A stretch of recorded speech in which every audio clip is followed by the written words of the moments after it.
วันนี้จะมาเล่าเกี่ยวกับเรื่องแฮปปี้แมนเนาะข้าพเจ้าก็ได้ไปส่งสินค้าเนาะให้กับไอคนหนึ่งเพิ่นอินบ็อกเข้ามาซื้อกับข้าพเจ้าเองข้าพเจ้าก็ไปพอได้ไปเห็นผัวเมียกินข้าวนำกันเยอะ นั่งกินข้าวนำกันเยอะแม่มันเอาเงินมาจ่ายค่าสินค้าเดี๋ยวมิดเยอะแม่มันเอามาจ่ายค่าสินค้าเดี๋ยวกันยังมิดอยู่แม่มันมาจ่ายค่าสินค้าก็ยังมิดอยู่ไม่ผัวก็บอกว่าโอ้ยอายกับบุญจักว่าเป็นยังเนี่ยคันอยู่กับเมียมันแล้วบ่เป็นอย่างเนี่ยคันมันไปเจอหน้าใหม่มาตึกตักขลดมีคันเดียวว่าเมียใจหายเมียก็บอกว่าลูกเมียเอาไปแกไปขายเอาเงินให้พ่อมึงดู ข้าพเจ้าก็โอ้ยบูจักสิบายจริงได้ เนาะกะไอ้นี่ก็มีปัญหาเกี่ยวกับยันมีประมาณท่านบอกว่าเบาหวานเดี๋ยวว่าถือทานน้ำตาลนะเพิ่นว่าคืนหนึ่งเงี้ยวประมาณ 3-4 เทื่อนะที่ลุกออกมาถ่ายเบาแต่มื้อนี้เพิ่นได้กินแฮปปี้แมนนะหลังจากที่เอาไปขายตอนแรงนะมื้อเช้ามื้อแรงเพิ่นก็กินก็โทรไปถามไอ้เพิ่นว่าไอ้เป็นยังไงมันบอกว่าโอ้ได้เรื่องน้องว่าฉันเป็นยังไงไอ้เคยเงี้ยวมื้อนึงคืนหนึ่ง4 เทื่อหรือ3 เทื่อเนาะแต่มื้อนี้ไอ้มากินแล้วมันนอนตื่นเดียวฮอดมื้อเช้าเลยเรื่องนั้นเด้ไอ้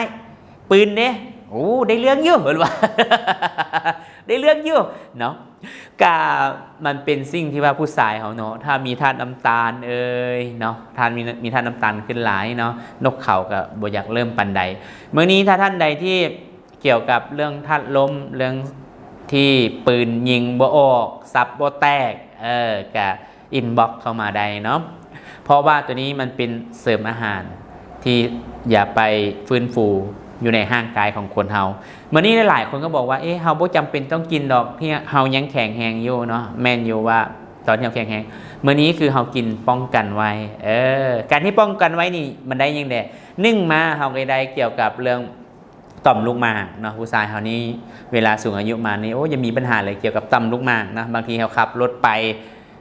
ไกลนะอดเหี่ยวเนาะเท่ามาก็จะมีปัญหาเรื่องต่อมลูกหมากสูบยาก็จะเฮ็ดให้ปืนโบราณหรือว่าปืนโบแข็งแรงเนาะและ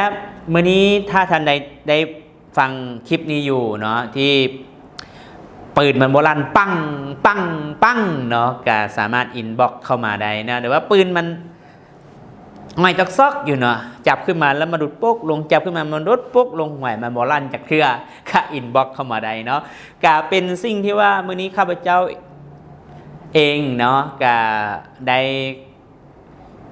หลายคนก็บอกว่าอินบ็อกเข้ามาซองเป็นยังไงเนาะกะข้าพเจ้าอยากให้ซองให้เบิ่งเนาะซองมันก็จะมี5 ซอง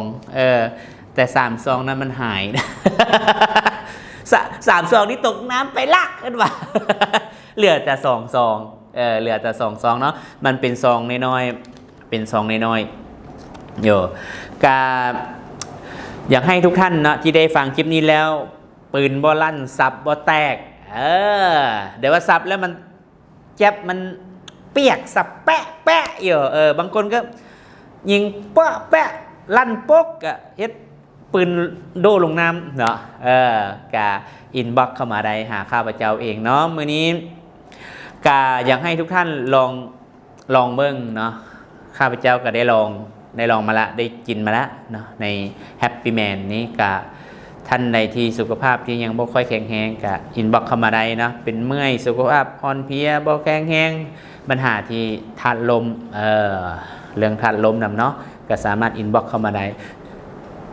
สุดท้ายนี้ถ้าท่านใดสนใจก็สามารถอินบ็อกเข้ามาเจ้าเองเนาะเดี๋ยวว่ามีเบอร์โทรติดต่อเข้ามาได้เนาะสุดท้ายนี้ก็สบายดี